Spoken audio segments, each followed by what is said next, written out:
I'll be honest with you, Linda, we can tell when it is not someone's authentic work. It's just going to show through. Like we were talking about earlier, there's a lot of pieces of your application. And I'll tell you, from my experience, I've read essays or other parts of the application, and then I'll get the interview report, and I'm like, this just doesn't make sense because in the application, they were talking about they want to go, and I'm just going to name an industry here. I definitely want to go into consulting, and they laid maybe out this sort of argument, and then again the interview, and I'm definitely want to go into investment banking, and I'm like, okay, maybe they've had sort of a shift in interest since they submitted, apply and had the interview 3 weeks later. And at the end of the day, between the interviewing and all the other committees I described, we can figure out which ones are authentic or not.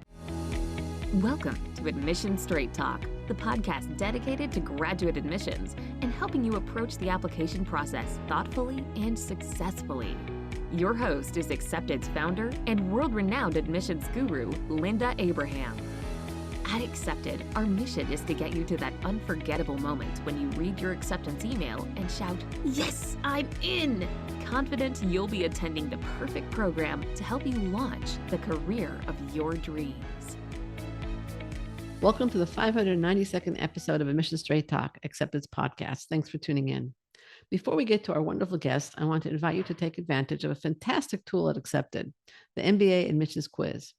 Are you ready to apply to your dream MBA programs? Are you competitive at those programs? Accepted's MBA Admissions Quiz can give you a quick reality check. Just go to www.accepted.com/MBA quiz, complete the quiz, and you'll not only get an assessment, but tips on how to improve your qualifications. Plus, it's all free. Again, take the quiz at accepted.com/MBA quiz to obtain your complimentary assessment. It gives me great pleasure to have back on Admission Straight Talk, Alex Lawrence, Assistant Dean of MBA Admissions and Financial Aid at UCLA Anderson School of Management, which just happens to be where I earned my MBA. Alex is a fellow Anderson alum who earned his MBA in 1999. Prior to that, he earned a bachelor's degree in electrical engineering. After earning his MBA, he worked in management consulting for 4 years and then returned to UCLA Anderson as director of the Reardon program. In 2012, he became first the director and then later the assistant dean for MBA admissions. Alex, welcome back to Admissions Straight Talk. Good morning. How are you? I'm great. How are you doing? I'm doing exceptionally well. Had a 3-mile hike this morning, dropped the kids off at high school. That's great. 75 degrees here in LA at the time of the taping. You can't necessarily see it, but it's a great day. Okay, so let's start with some general questions about the Anderson program, and then we'll move more into admissions topics, okay? Absolutely. Can you start by giving us an overview of the Anderson full-time MBA program for those listeners who aren't that familiar with it and focus on its more distinctive elements? Absolutely. So UCLA Anderson is a traditional 2-year full-time MBA program.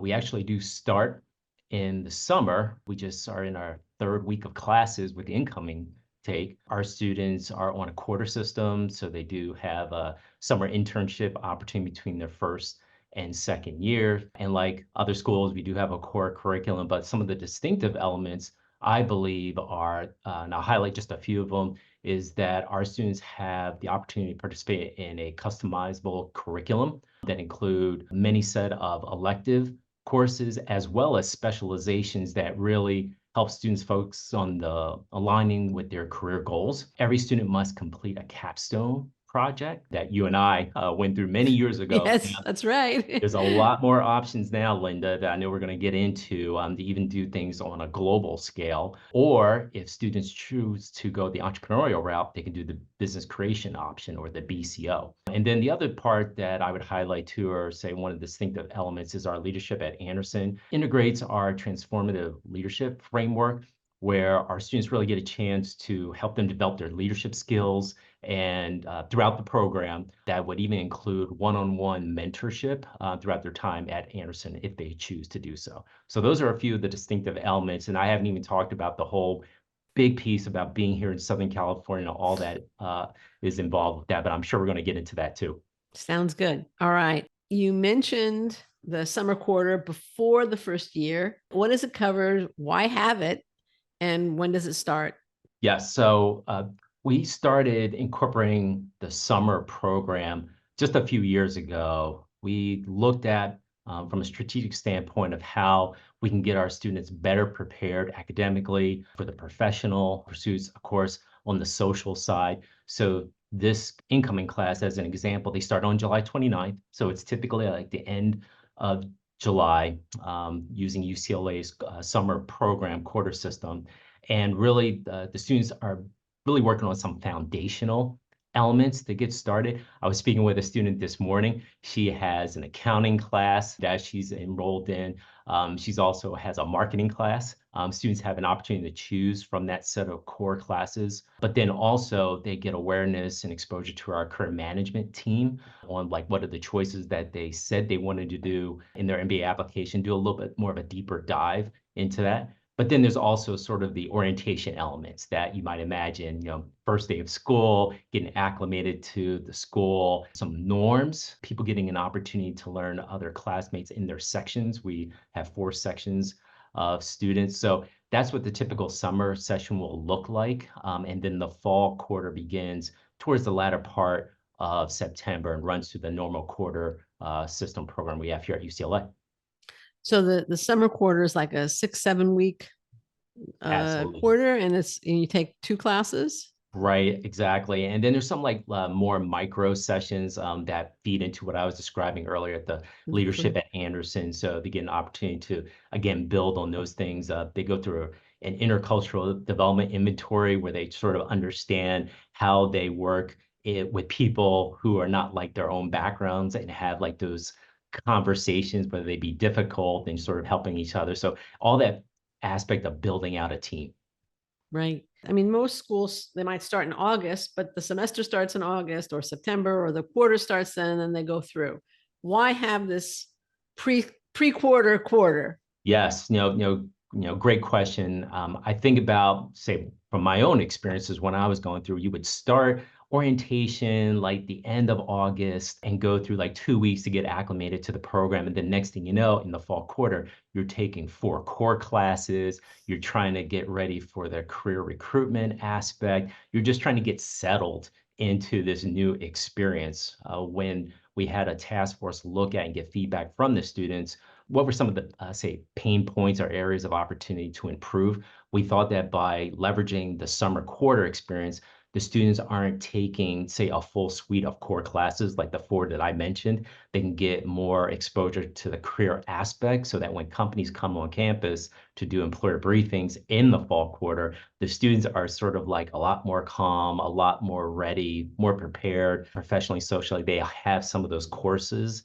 those foundation courses that I mentioned earlier. And so what we've seen by surveying students who've gone through the program, of course, they didn't have the experience of going through, say, the fall quarter experience like I described. They are like, wow, this has just been amazing because, we have students coming from outside the country, outside of the state, who, are still in some senses like getting their housing organized, which is fine. But can you imagine trying to balance that and then taking courses at the same time in the old system? But we've gotten great feedback. And, from what we've seen, even the students are better prepared for the career opportunities when they're going through the recruiting aspect for things like investment banking, management consulting, or some of those other elements where you'll see employer briefings really on campus starting right away. Like you and I know, right? It seems like every year things get pushed up a little bit earlier. Yeah. Faster and faster and faster. And the quarter system is pretty fast. I did an Yes. undergrad and graduate. So You and I are cut from the same stone, so to speak. Yeah. That's all I've ever known is the quarter system. Well, except for, high school, K through 12, but in terms of higher education, it was the quarter system, and that was it. And I can tell you, whenever not now anymore, but for years, if I was under pressure, I was always behind in the quarter system. It had nothing to do with the quarter system. I was years out of college, and grad school. But if I was under pressure or there was time pressure, that's what I was dreaming about at night. Right. So no, this sounds like it would definitely alleviate some of that trauma. But Yes. using the word very tongue in cheek. And if I can just add is that, like I mentioned, I was speaking with an incoming student earlier, and that person has friends at other, starting their MBA experience at other schools. And while that person is explaining the experiences thus far, the other friends are just like, Really? I haven't even talked to our career management center yet. You've known like, you it sounds like you've gotten to know like 150 people in the class already through all the different activities, and it's like only at that point it was just like August 4th, when when they connected with them. So like I said before, based on our data and results from past classes, everybody's been really like thumbs up about the implementation that we did years ago. Great. Just one more thing. I would also assume that the fact that they can take these core courses earlier not only builds their foundation for business, but allows them to specialize earlier so they're more prepared for their internship. Exactly. Yes, that's exactly the point. Many individuals maybe not have like a deep knowledge of all the specializations that we provide, but then, like you said, they're building this foundation through the core classes. Maybe they go even deeper dive into sort of, like I said, maybe something like they're definitely going to do investment banking. Then when they start seeing the specialization of elective courses, then they can start, using that customizable course selection that I described earlier. And like you said, even be more prepared for this recruiting aspect, let alone the summer internship opportunity. They'll have these courses under their belt and a knowledge of awareness. Great. Now you touched on the business creation opportunity or program. I'm not sure which is the right title at the moment. Mhm. And also the applied management research, which was, I think, field study in my day. I don't know if it had changed names by the time you got there, but what are they? Yes. So the business creation program is for those students who have an entrepreneurial mindset. It does satisfy the capstone requirement that I described earlier in order to graduate. There are some prerequisite courses for students that they need to take. Participants can work in teams if they have an idea to develop and test the business hypothesis, conduct research, really to create strategic business or implementation plans around this idea that they have. It's really a great hands-on experience for students who want to go in that area. Many of those entrepreneurial students do not do, say, the traditional so-called summer internship of working with a company. So that's the business creation program that works in partnership with our Venture Accelerator and our Price Center for Entrepreneurial Studies. And then, the Applied Management Research Project, or AMR, formerly known as field study. It was that same name when I was in school. Okay. It's really a great opportunity for students to, again, get a hands-on experience with a corporate partner who has a real business challenge and, to work from a strategic sense over the course of 6 months on this, again, this idea of like, okay, where's this company want to take, say, an idea or a product or from a strategic sense to the next level. You and I were talking earlier, and I was saying how it's more global now. Our students who participate in the AMR have a chance to work with companies that are overseas. I've seen students work with clients in South America, Yeah. Asia, Europe, and I know, again, I can only talk from my own experiences, but even I would say some of the students who focus on management consulting, I really enjoyed the experience and looking at the feedback from students, not just focus on consulting. It's really a great opportunity from a professional standpoint for our students to, give these professional presentations with corporate executives who will test their ideas and theories. Of course, the students do have a faculty director who is guiding them. So they'll go through the different phases of research, while meeting the client, collecting research, going out into the field, traveling overseas, and then many of the presentations are facilitated in March of their second year, so that winter quarter of Wow. final delivery.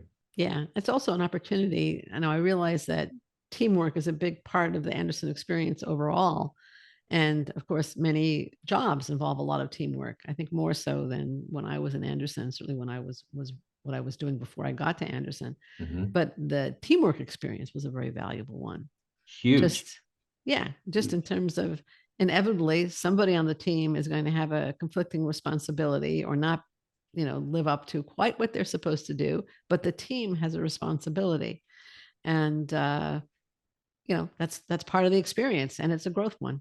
It's a growth one, and I think, and I didn't touch on this, but some of the benefits could be and have been where some students working in partnership with these companies, internships come out of those, full-time offers sometimes come out of those as well, short-term projects as well. And of course, obviously building out one's network. as part of the Sure. process too. So like you said, the working within the teams, right? The Whether good or forming, bad, it's a good good or bad, experience. forming, storming, norming. Does that sound familiar? Right? Yeah, You know? yeah. Right, right. Let's turn to the admissions part of things, okay, which is obviously what you're in charge of. Now, Anderson has a flexible testing policy. Could you review which tests are acceptable and who? And you also have a test. I think it's a test optional policy, if I'm correct. That is Who will correct. who will strengthen their candidacy by taking a test? Yes. So So two questions there, really. yes. So I'll go with the first one about which test do we accept. So, and because there's been a lot of changes over the last year within our office as well as outside of that. So Okay. now we accept the GMAT, the Hmm. GMAT Focus, the Okay. GRE, Right. and the EA or executive I see. assessment, and so I think I covered all of those that we do accept. And then as it pertains to the test optional policy, we allow candidates to apply without a test. We give them an opportunity in a short text field to describe, their candidacy, why they're applying without a test score. And from what we've seen, especially over this last year of admitting our students, the ones that we've seen and have admitted successfully to our program are those who have been able to explain other aspects of, say, their profile where it clearly shows that they have, say, the quantitative rigor to handle our program. You asked about which one should take a test, right? The advice I would say that we would say is that when, again, you look at the profile, one's profile, if they think that their academic and perhaps their professional profile is lighter from that quantitative rigor standpoint, or maybe they weren't as successful, especially on the academic side. Taking a test is a great way to give the committee some assurances about the individual being able to be successful in our academic classes. Now, we all know it's not just about test scores, it's a holistic process, but having, focusing on the testing aspect, we would advise that anybody who wants to go, test optional route or take a test, we're always going to be looking for, say, success in that area, being able to handle the quantitative rigor of our academic coursework. Thank you for that. It was a very excellent, thorough answer. Do you see UCLA Anderson either on an individual basis or sometime in the future requiring the writing assessment that GMAC is going to come out with to go along with the GMAT Focus?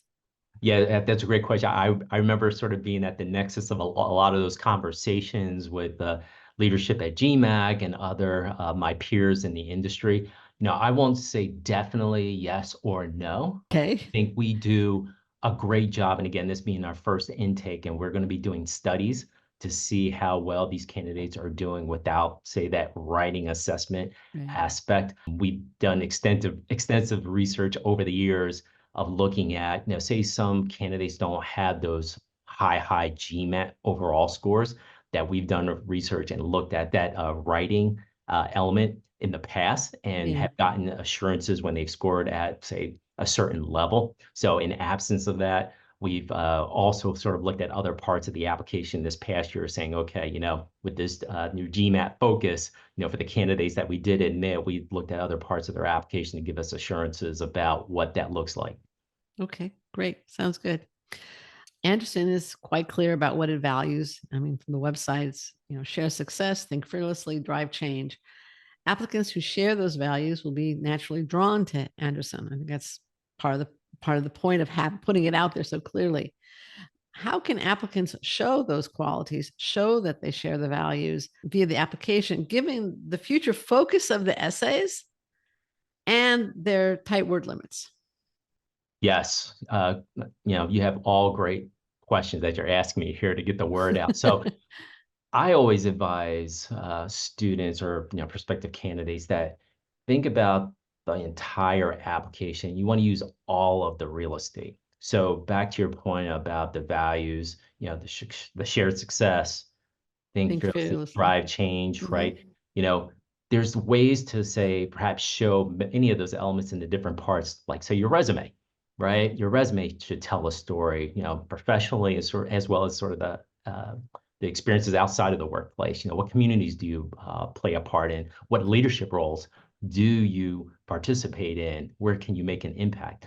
The letters of recommendation, the best letters of recommendation are the ones where the candidate has worked with that recommender, perhaps giving them sort of like a brag sheet so that recommender really knows why they're applying to business school, what areas of improvement that they can work on. Why are they a great candidate? Candidates should definitely not be writing the letters of recommendation. So we'll see elements from that too. And for those who are afforded an interview, then there's a great opportunity, because it is a blind interview, to have a sort of a casual conversation with a second-year MBA student, where, again, we have trained all our interviews to kind of, again, explore those values, because those are the kind of competitive candidates that we want to admit and come on our campus and make our environment better. Thank you. That's a great answer. The Anderson website says that the answers to the essay questions should complement the information in the rest of the application, which is kind of what you just said now, that you're looking throughout the application.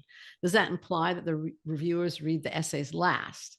Does the fact that the essay answers are supposed to complement the rest of the application imply that application readers read the essays last? Because otherwise, they might not have the context. So the short answer is no. Okay. No, All right. because, and I say that because I'm also one that reads applications, right? Sure, Many times I may start with the essays themselves. Okay. I just want to kind of get a good sense, because, and there's ways, depending on if somebody would say, okay, I'm just going to read the the resume first, to see what their storyline is, and then get into that. Or some may say, I'm going to read the letters of recommendation. Again, it being a holistic review process, many people are going to be reading the application in and of itself. Again, that does not imply, and that's what you were asking earlier, does that somebody waits till the end to use that part of the application in and of itself? Because, again, I can talk from my personal experience where after reading the essays, and again, our prompts have changed over the years, and of course, we have that part about short-term or long-term career goals, have a different sort of perspective on a candidate. Next thing you know, I'm start reading about through, the storyline about their resume, their letter of recommendation. I'm like, okay, and the pieces are starting to come together. So, and then, like I said, and I know, we may be talking about too later on about reviewers, but next thing you have like different people in the room. What'd you think of this candidate? It's like, oh, I was surprised by this part because after reading the essay. So I read the essays, and the history has nothing to do with the future. So what's going on? Right. So so the short answer is no. All right. It's interesting. I've never worked in an admissions office. I've worked as a admissions consultant for over 30 years. But I think if I were to review an application, or when I review an application for a client, I would start with the resume, just to get that snapshot of where they've been. And then I'd go through it. I don't know if I'd go to the essays next or the form, but I'd probably start with the resume. That's what I think I would do.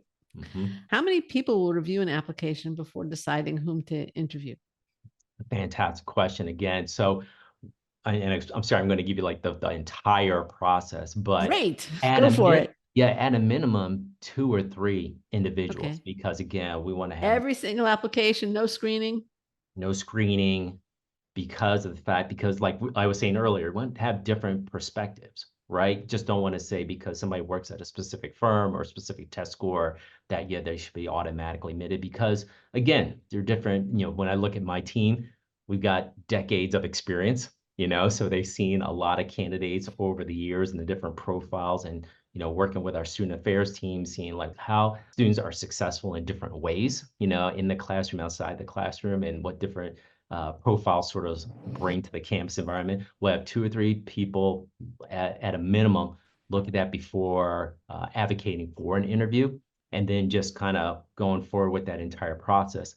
The interview, it is a blind interview. It's conducted by a second-year MBA student who's been trained by our Admissions Ambassador Corps, or AAC. And in that interviewing process, it's more of a conversation, a casual one. They're definitely going to, talk about, please walk me through your resume. They're going to ask, why Anderson? How are you going to add value to the campus? What do you think you're excited about if you're admitted to the program? Because at the end of the day, this same MBA student interviewer could be sitting in the same class, could be on one of these teams that you and I were talking about earlier, and at the end of the day, we try to build as diverse of a class as possible, as competitive one, as talented in many different ways. Once we get that interview report, then you're going to have a number of more people looking at that application. A second reader, myself, I will read the application. We have a faculty committee. And then finally, we have UCLA graduate division look at the applications for final approval and in a more sort of higher level way. So there's a lot of eyeballs when are looking at applications. So I have no sort of grand illusions of my sort of role in all this as being the one who admits and denies people because it takes a team, puts together these great classes that we've had. What do you feel about applicants using ChatGPT or artificial intelligence in the application? Is it unintelligent to do so? What's okay and what isn't? Sure. We recognize that candidates get help, resources in a number of different ways, right? They talk to friends and families, students, alumni. They possibly may work with admissions consultants. They use rankings reports, right? So here you have this sort of new technology, right? This new resource as part of that process. So we're not like, slapping people in the hands and saying you cannot use AI. But at the end of the day, we are very clear in the fact that the work should be your own.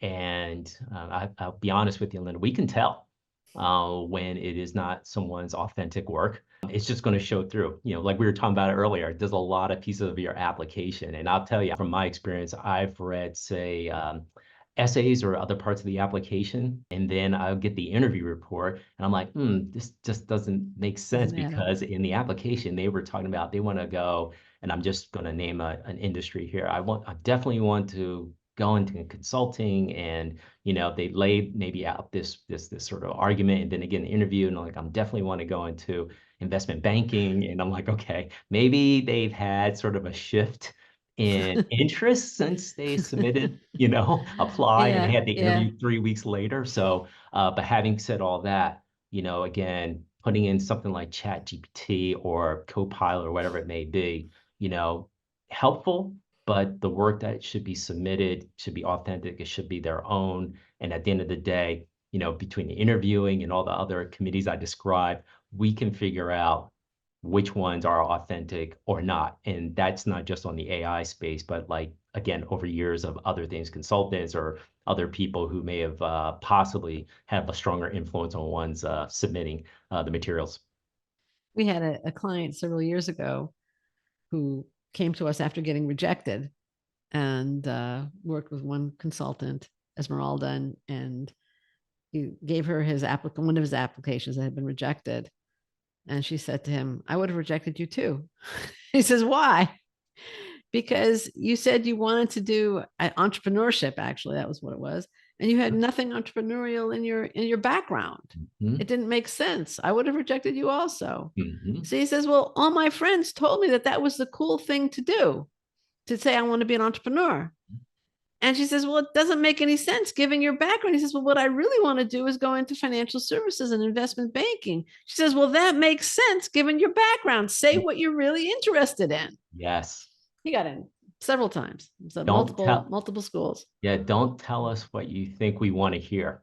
Right. That's why we continuously every year kind of modify our prompts, our admissions practices, not from this like big overhauls, but we want to get to know more about you. And like you identified earlier, it's just like, wow, you don't give, in some cases, a lot of text or characters for one to share that. Well, they have the entire application to kind of share their story about that. And just one final example, kind of on that whole, sure, go ahead, about authentics, that the letters of recommendation piece.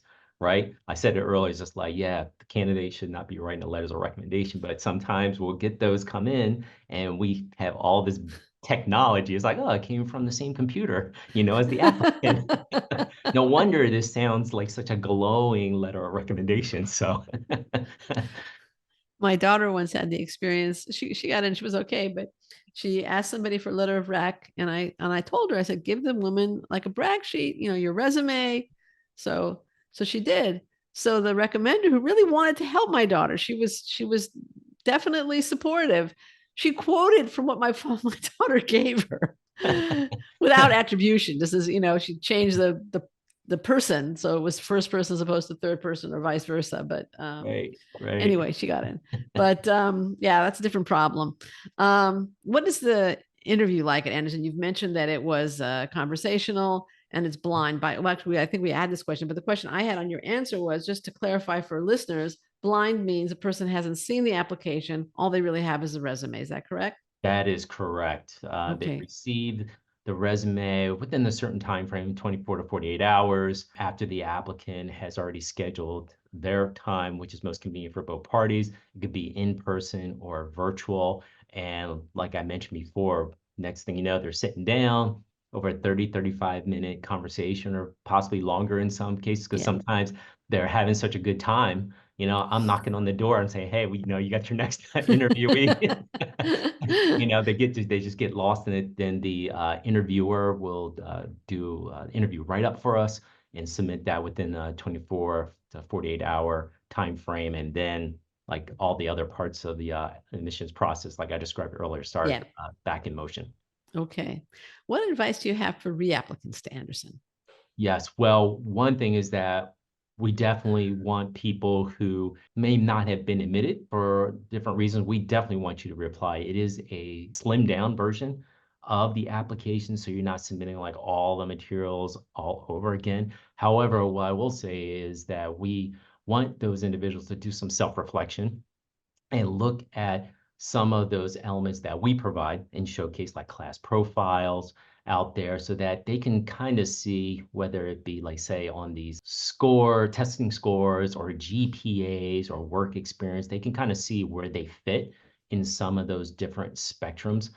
I would strongly advise those reapplicants to engage with us again, because there's opportunities to participate in one-on-one coffee chats Oh, with our really? You admissions give feedback? Ambassador Corps. While they won't necessarily get feedback directly from their application, they can give them their perspective on how they were successful from applying. We have in the past given feedback directly in a window of time. Mm-hmm. This past year, we weren't able to do so, but that's something, again, we have done in the past. But my point being, just they should re-engage with us.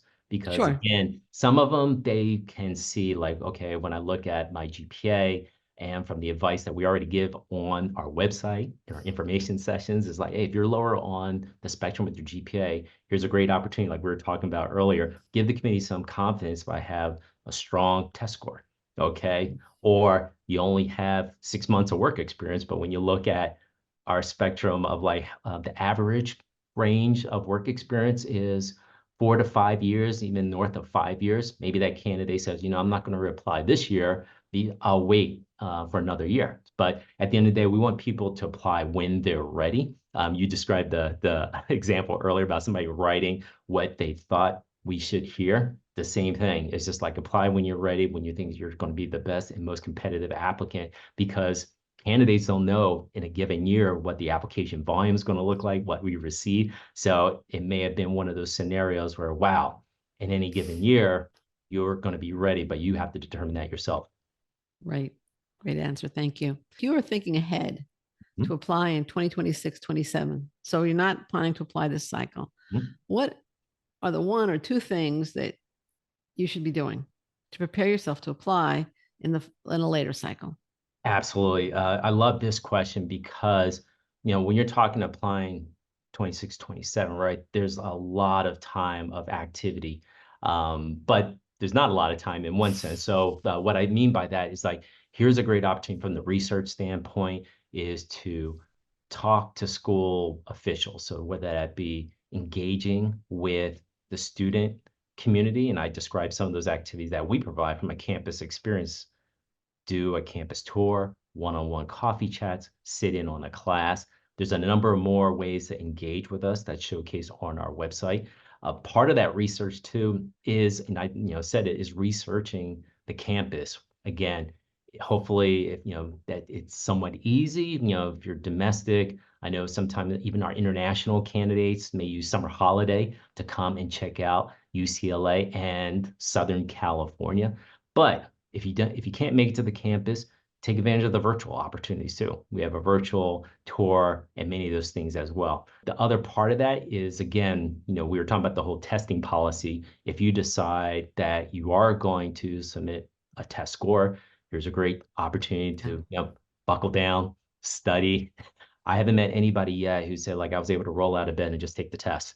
I got a perfect score, right? It does require some preparation because, maybe you have to take it more than once. Okay.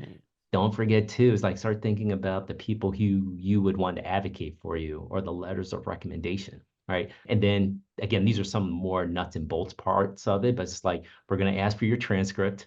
We're going to be one of those schools that, we're going to ask for a lot of these materials up front in order for us to move forward with your candidacy. We can't take it on faith that, oh, I got a 4.3 GPA at UCLA and just trust you and kind of admit you, right? So there's a lot of things that you can do, but I didn't want to be too facetious in saying that there's a lot of time, there's not a lot of time.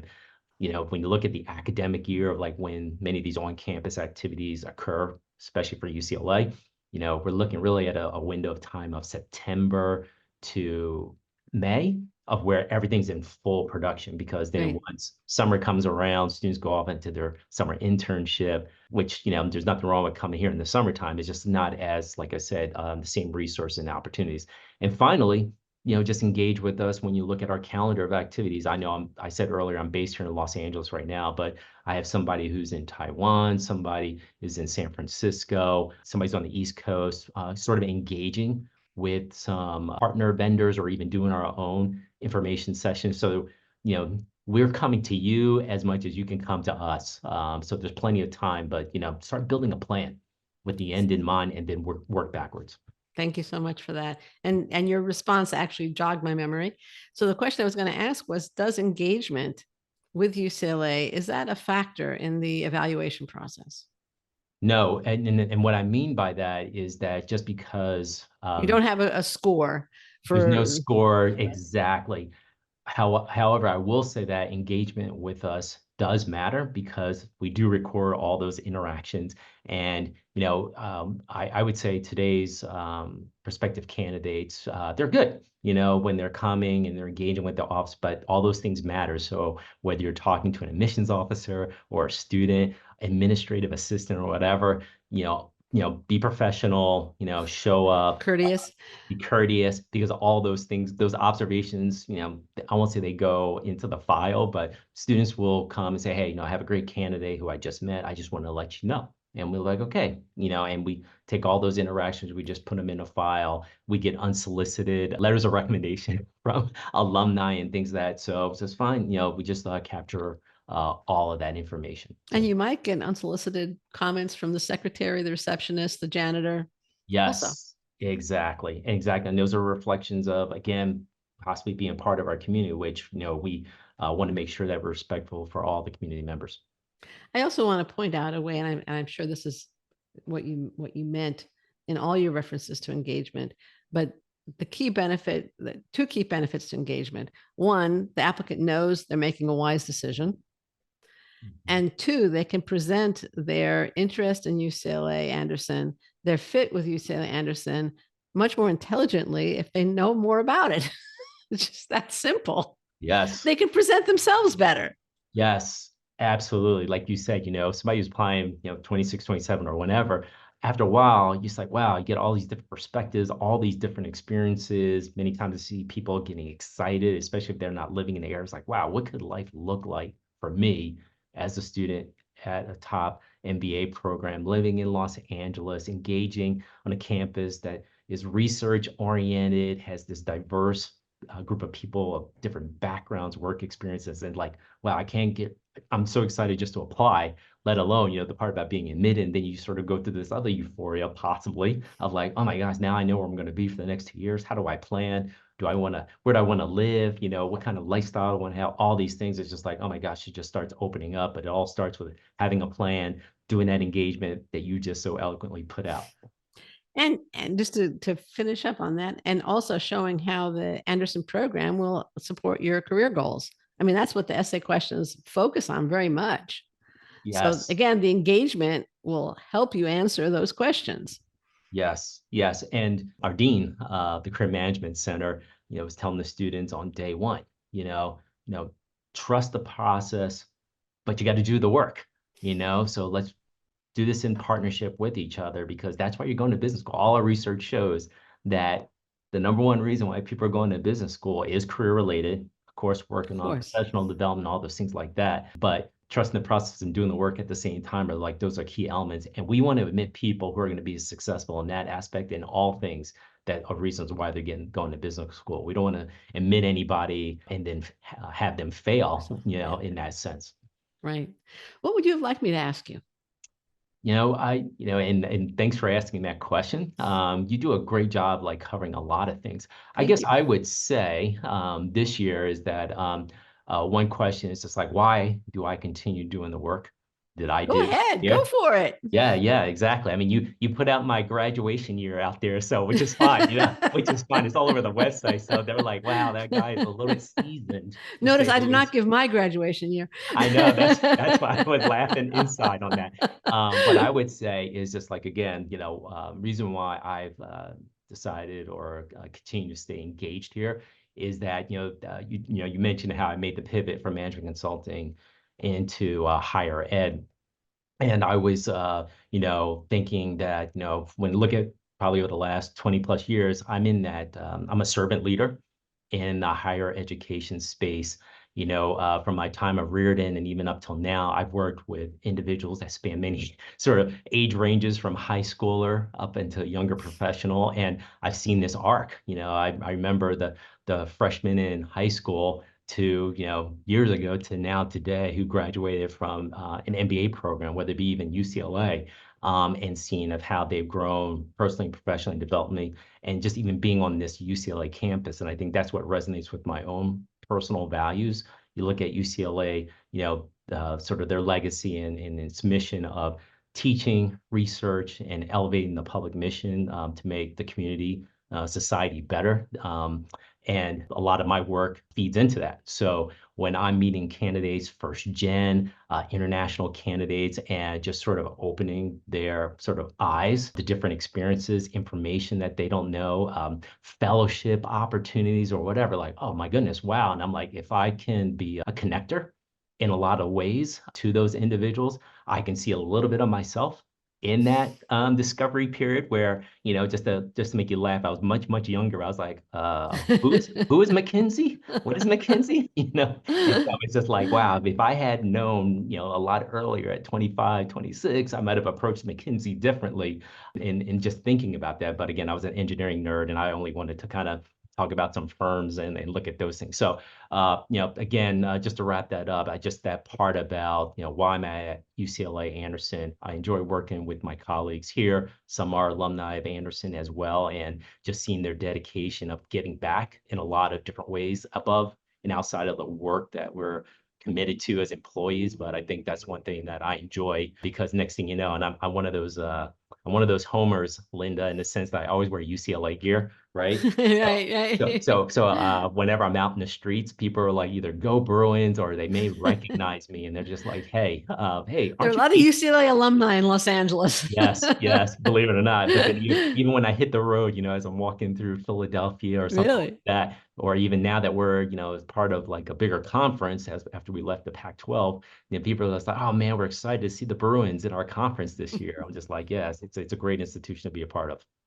Great. All right. Thank you so much for that. Thank you for joining me today. Where can listeners and potential applicants learn more about Anderson's full-time MBA program? Sure, they can go to www.anderson.ucla.edu. There's a lot of great social media content and platforms out there too. We're on LinkedIn, Instagram, believe it or not, still on Facebook and Twitter. So there's more you can do with that. But I always tell individuals, go to our website. There's so much rich content there.